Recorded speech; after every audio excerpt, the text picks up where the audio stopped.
que en general son, ¿sí?, bastante menos frecuentes que las anemias microcíticas y normocíticas. Finalmente, las anemias macrocíticas se acompañan de de hipercromía, es decir, un aumento de la cantidad de hemoglobina en el interior del glóbulo rojo. Y vamos a ver por qué. Ustedes saben que las anemias macrocíclicas se caracterizan por un volumen globular medio alto y una hemoglobina corpuscular media alta. Para resumir, miren, todas las causas de anemia macrocítica hipercrómica. En primera instancia, obviamente, la anemia macrocítica hipercrómica nos hace pensar que la causa más frecuente sea una anemia megaloblástica. Pero vamos a dividirlas en tres graves grupos. Uno, macrocitosis hipercromía debido a un aumento de reticulocitos. Los reticulocitos, ustedes saben, son glóbulos rojos jóvenes que mantienen restos todavía nucleares en el citoplasma. No se observan los reticulocitos a simple vista, o sea, con tinción supravital de Himes o de Wright, sino que se tiene que hacer una tinción especial que se llama azul brillante de Cresilo. Ustedes saben que uno de cada 100 glóbulos rojos es un reticulocito, y el reticulocito es mucho más grande que un glóbulo rojo normal. Cuando hay situaciones donde aumenta la cantidad de reticulocitos, muchos de estos son, ¿sí?, puestos en evidencia como glóbulos rojos grandes e hipercrómicos. ¿Cuáles son las causas de reticulocitosis? La primera, anemia hemolítica.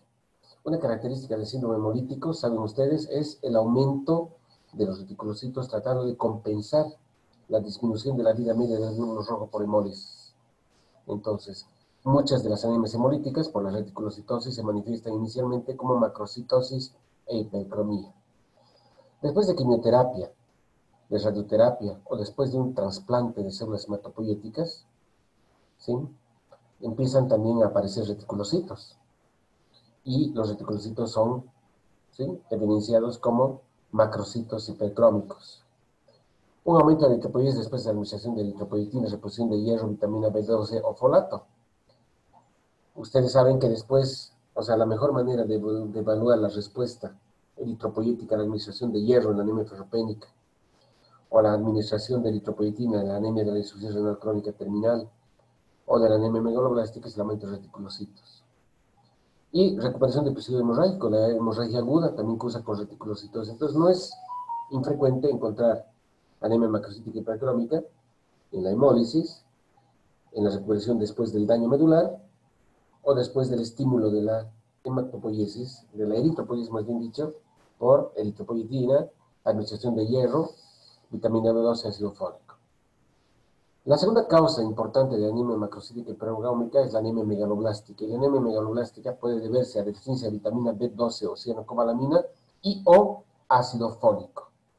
Pero también hay anemia megaloblástica por medicamentos que interfieren con la síntesis de DNA. Ejemplo, las sulfas, los antimetabolitos, metotrexato, azatioprina, 5-fluoruracilo. Y hay anemia megaloblástica que responde a la tiamina. Pero básicamente la principal causa de anemia megaloblástica es la deficiencia de ácido fólico y o vitamina B12. De las dos, la más frecuente es la deficiencia de ácido fólico. Y obviamente, tenemos una variedad de causas de anemia macrocítica hipercrómica. El alcoholismo, las hepatopatías, la cirrosis hepática, las hepatitis agudas, las infecciones y el tratamiento de los pacientes con infección por HIV, los síndromes mielodisplásicos, que muchas veces son normocíticos, o sea, originan una anemia normocítica normocrómica, pero en algunas ocasiones anemia macrocítica hipercrómica, la estomatocitosis hereditaria, que es una anemia hemolítica por defectos de la permeabilidad a nivel de la membrana, hipotiroidismo, el embarazo, la aplasia medular, el mieloma múltiple, la cirugía bariátrica o algunas otras cirugías gastrointestinales, el síndrome de Down y la deficiencia de cobre. Entonces, cuando tengamos una anemia macrocítica hipercrómica, estamos obligados a hacer un recuento de reticulocitos, ver si hay deficiencia de B12 o folato, y si no hay deficiencia de B12 o folato, otras causas. Y entre las otras causas tenemos estas otras causas multifactoriales. Existen medicamentos que originan anemia macrocíclica, ¿sí? Varios medicamentos. Por lo tanto, para mencionar simplemente, alopurinol, que origina temas megaloblásticos. Acuérdense, el allopurinol es un inhibidor de la santina oxidasa que inhibe la formación de ácido úrico. El ácido aminosalicílico, los antiácidos que disminuyen la absorción de vitamina B12, la ampicilina, azatioprina, capecitabine, que es un medicamento antiangiogénico, cloranfenicol, la cladribina, la citarabina, varenicocitocina, dapsona, eritromicina. No voy a mencionar porque aprenderse de memoria esto es complicado. Para que ustedes vean que hay varios medicamentos. Dentro de los medicamentos, los más frecuentes, los inhibidores en la síntesis de DNA y los antimetabolitos. Y básicamente y clásicamente las sulfas, el metotrexato, la mercaptopurina, ¿sí? El churacilo, la fludarabina, etcétera, etcétera. Existe un algoritmo, no sé si logran ver, ojalá puedan copiar la diapositiva, que permite diagnosticar las causas de anemia macrocítica. Aquel paciente que tiene macrocitosis e hipercromía no conocida, lo primero que tenemos que hacer es obviamente observar, realizar una observación microscópica cuidadosa y obviamente hacer una correlación con el número de leucocitos y los neutrófilos, el número de plaquetas y o la presencia de células inmaduras en la sangre periférica.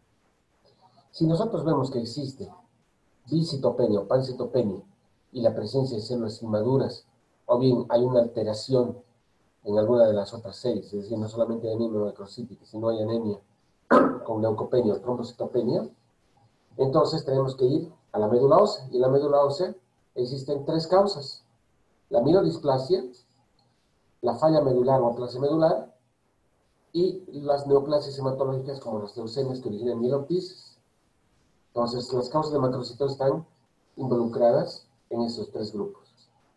Pero si no existe bicitopenia o pancitopenia, la causa más frecuente, como les había dicho, de anemia macrocítica es la deficiencia de vitamina B12 y o ácido fólico, el alcoholismo o la anemia hemolítica.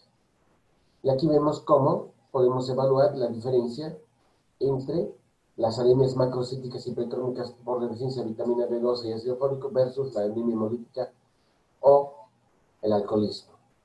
¿Sí? En eso evaluamos siempre los índices matimétricos y el volumen corpuscular medio, el recuento de plaquetas, la presencia o no de polimorfos nucleares multilobulados o multisegmentados y la presencia de síntomas neurológicos. La deficiencia de vitamina B12 se caracteriza por alteraciones neurológicas de tipo sensitivo profundo, porque produce desmielinización de los cordones posteriores de la médula espinal, que conduce sensibilidad propioceptiva. Si existen alteraciones neurológicas, siempre vamos a pensar en la posibilidad de una deficiencia de vitamina B12 como causa de anemia de la macrocitosis y hipercromía. Entonces es importante que fijen este algoritmo.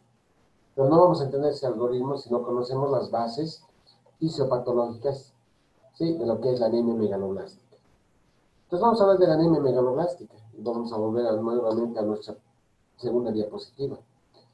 La anemia megaloblástica es una causa de macrocitosis y hipercromía, tal vez la causa más frecuente fuera de la reticulocitosis. Entonces nos vamos a referir a la anemia megaloblástica. El 95% de las anemias megaloblásticas se deben a carencia de ácido fólico y o vitamina B12. Acuérdense, el ácido fólico y la vitamina B12 son esenciales, fundamentales para la síntesis del DNA.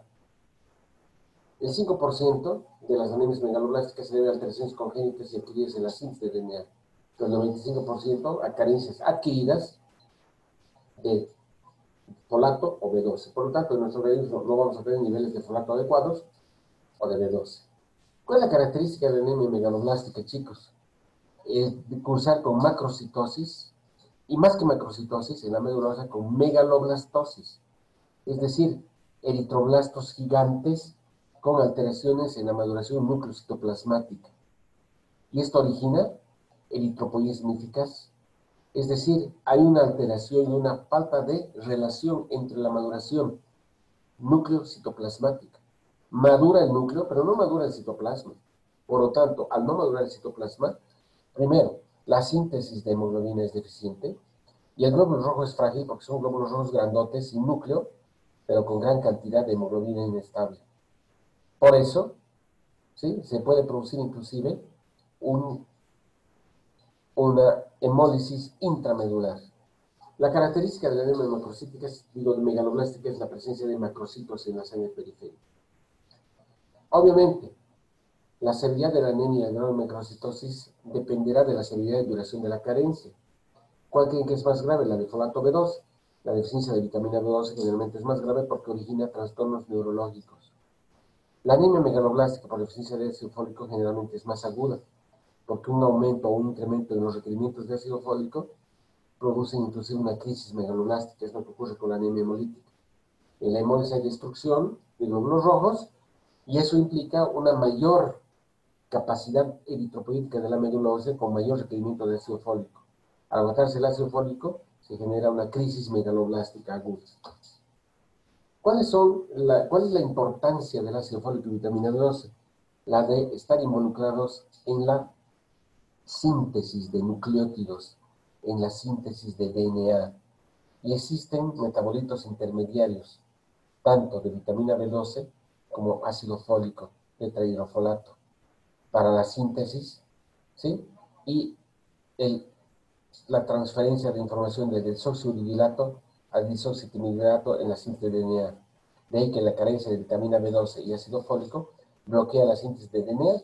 Y si ustedes recuerdan, los únicos tejidos que permanentemente están en división celular y proliferación celular son los epitelios y las células sanguíneas. Un defecto en el metabolismo de la vitamina B12 va a permitir una acumulación de homocisteína. La deficiencia de o sea, cianocobalamina, hace que no haya conversión de homocisteína en metionina. Y hay hiperhomocistinemia. Y la hiperhomocistinemia es una de las causas de daño endotelial y fenómeno trombótico subyacente. ¿Sí? Entonces, para que ustedes vean cómo la vitamina B12 y el ácido fólico tienen que ingresar en la dieta.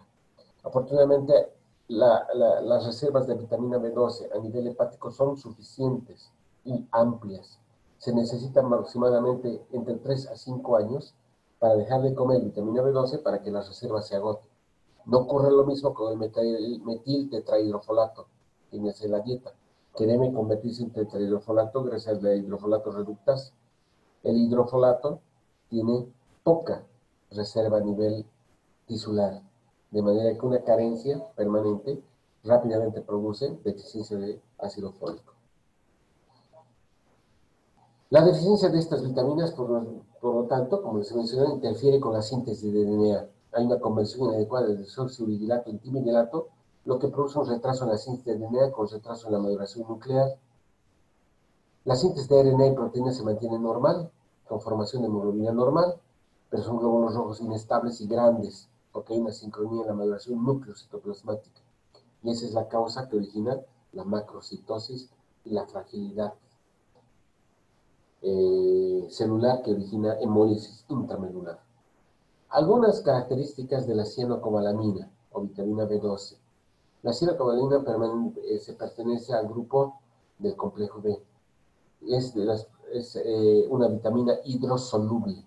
Se absorbe en el hilo terminal, en la porción distal del intestino delgado, y requiere una sustancia que protege durante todo el tránsito desde el estómago hasta el intestino delgado en la porción terminal de este hilio, un mecanismo protector proteico que se llama factor intrínseco. Acuérdense, el factor intrínseco se sintetiza juntamente con el ácido clorhídrico a nivel de las células parietales del antro gástrico. Si no tenemos factor intrínseco, por más de que comamos y tengamos un buen aporte de vitamina B12, la vitamina B12 se va a destruir por acción de las enzimas líticas intestinales y se va a evitar la absorción. Una vez que se absorbe la cianocobalamina, este circula unido a una proteína transportadora que se llama transcobalamina 2, que es la que transporta vitamina B12 hacia los tejidos. La mayor parte de la vitamina B12 que no se utiliza se almacena en el hígado, 2 a 7 miligramos en el adulto. Y aparte de eso existe una excreción y una recirculación enterohepática de aproximadamente 1 microgramo al día de vitamina B12. ¿Cuáles son los alimentos ricos en vitamina B12? Generalmente son de origen animal: carne, hígado, pescado, huevos y la leche. En un 50%, entre 20 y 50% la cocción altera la absorción y la disponibilidad de vitamina B12. El consumo diario aproximadamente es de 10 a 30 microgramos, de los cuales se absorben 2 a 5.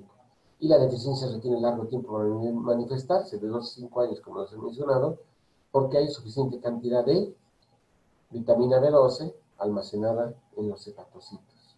De ahí que la deficiencia de vitamina B12 generalmente es un trastorno de larga evolución y crónico.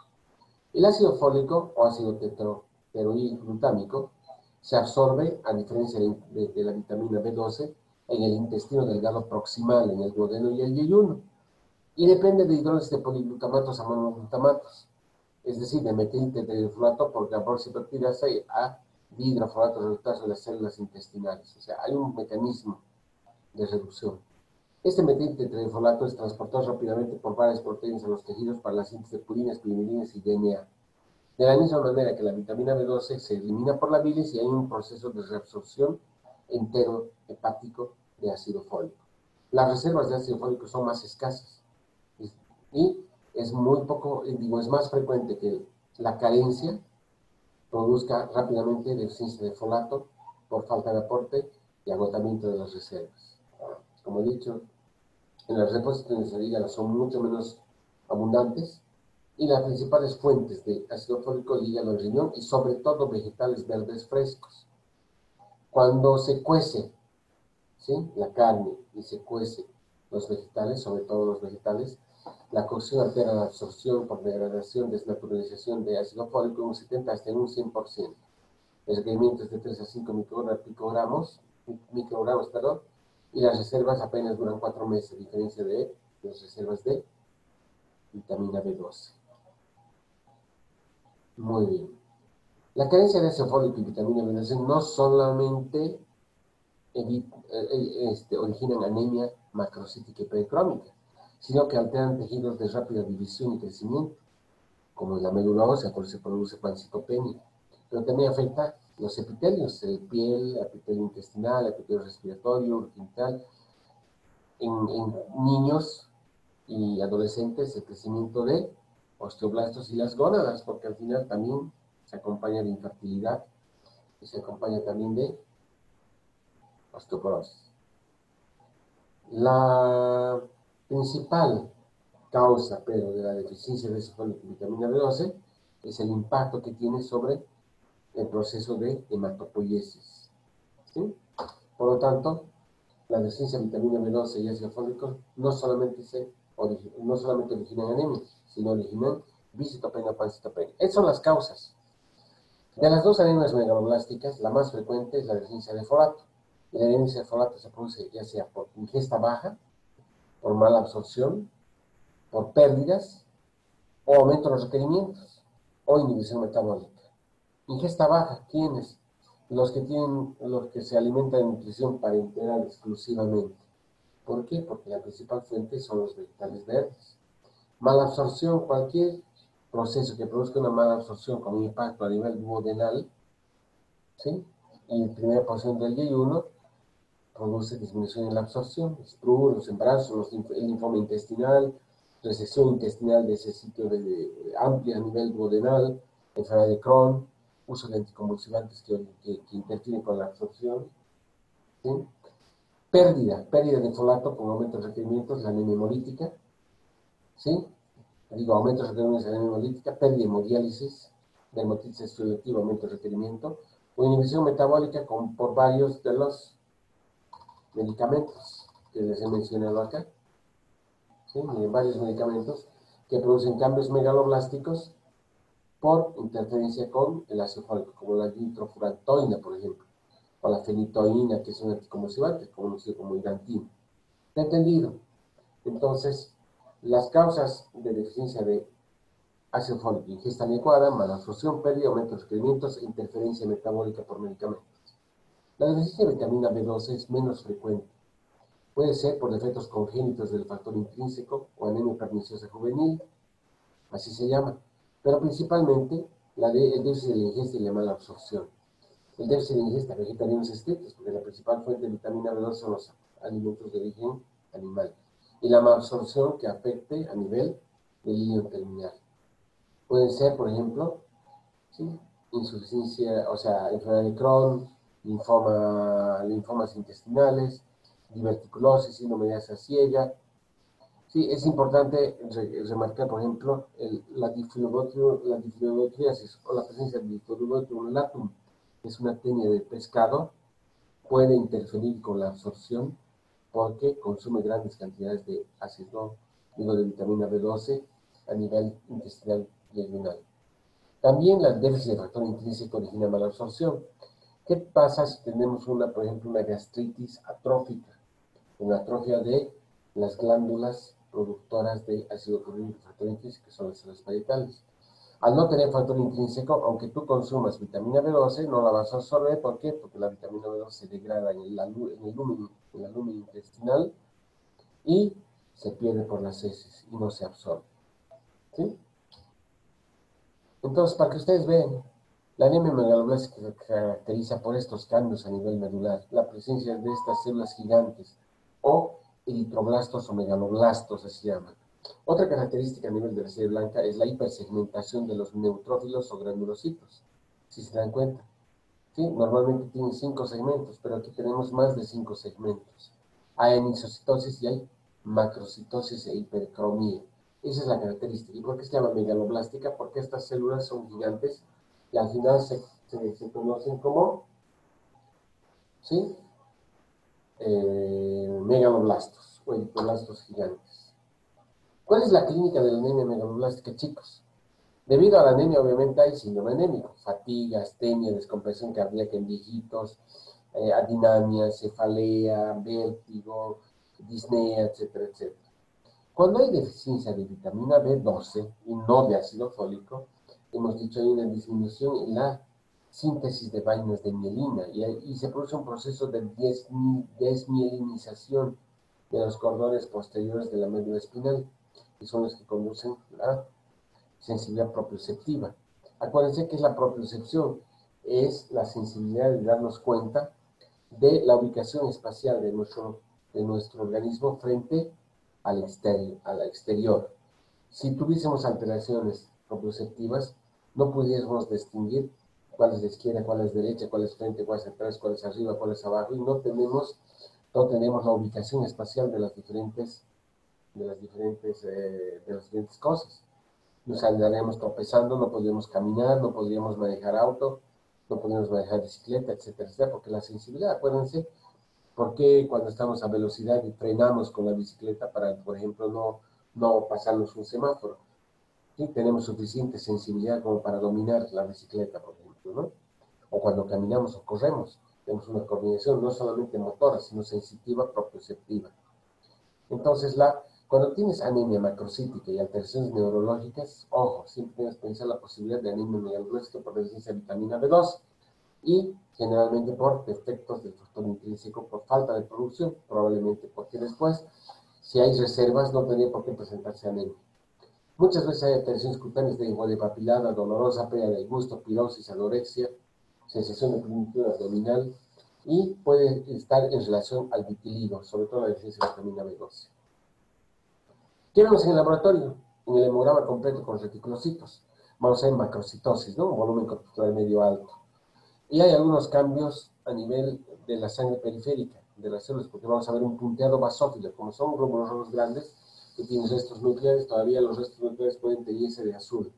Hay anillos de Cabot, que significa una sincronía en la maduración nucleocitoplasmática, y cuerpos de Hall-Jolly, que son pequeños corpúsculos, como si fuesen pequeños puntitos en un extremo del glóbulo rojo. El hecho de tener anillos de Cabot y cuerpos de Hall-Jolly nos está indicando que existe un trastorno en el proceso de maduración nucleocitoplasmática en presencia de macrocitosis.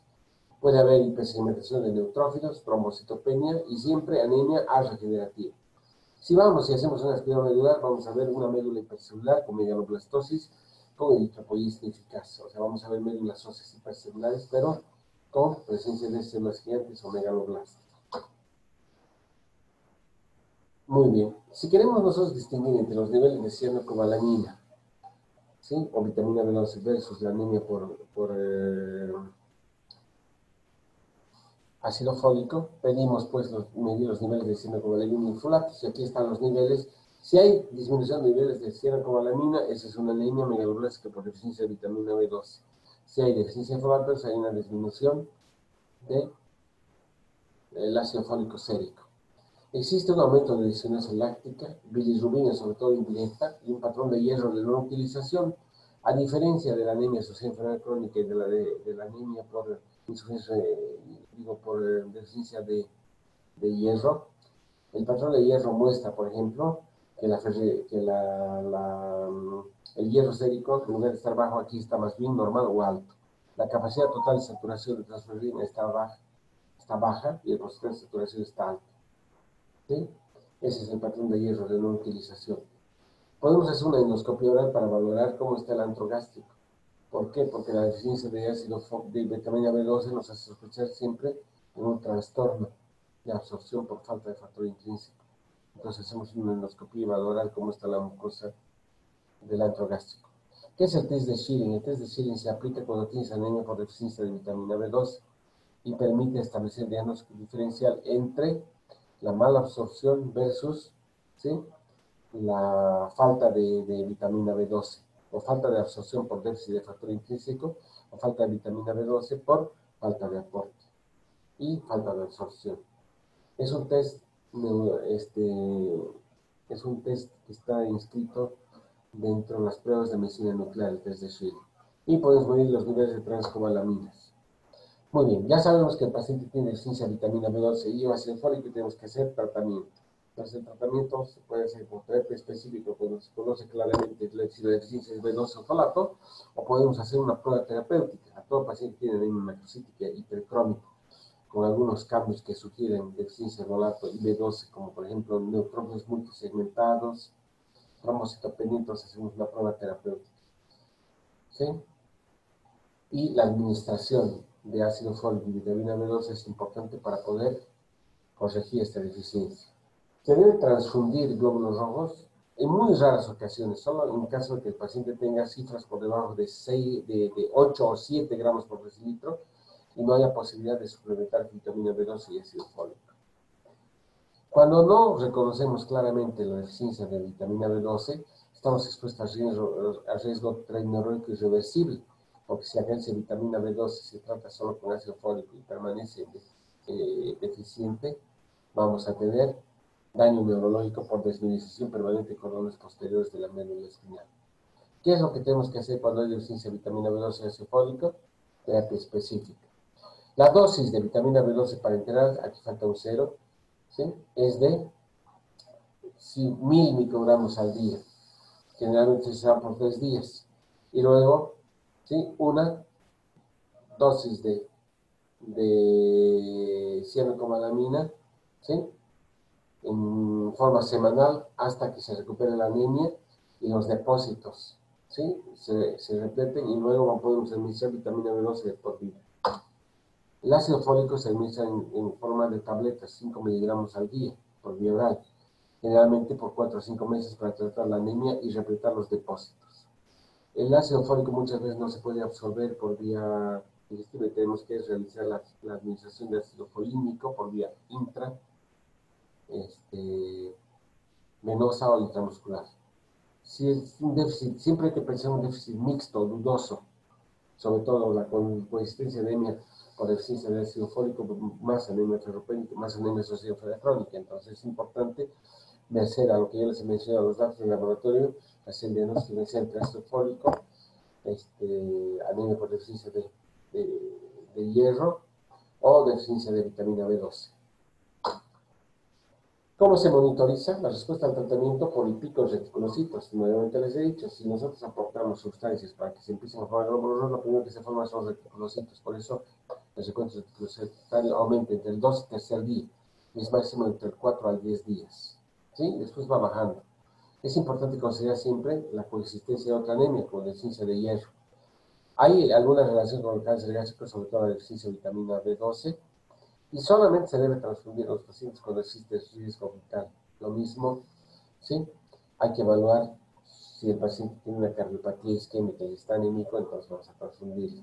Solo en esos casos. Si no, hay que dar ácido fólico y vitamina B12 y el problema se resuelve generalmente en 2 a 3 días, alcanzando fácil una semana los valores relacionados a, ¿sí?, en la recuperación. Muy bien. ¿Preguntas? Melissa.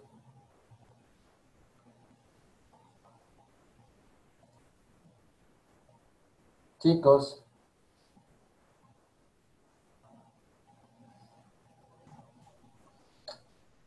Alejandra Calvimontes, ¿has entendido?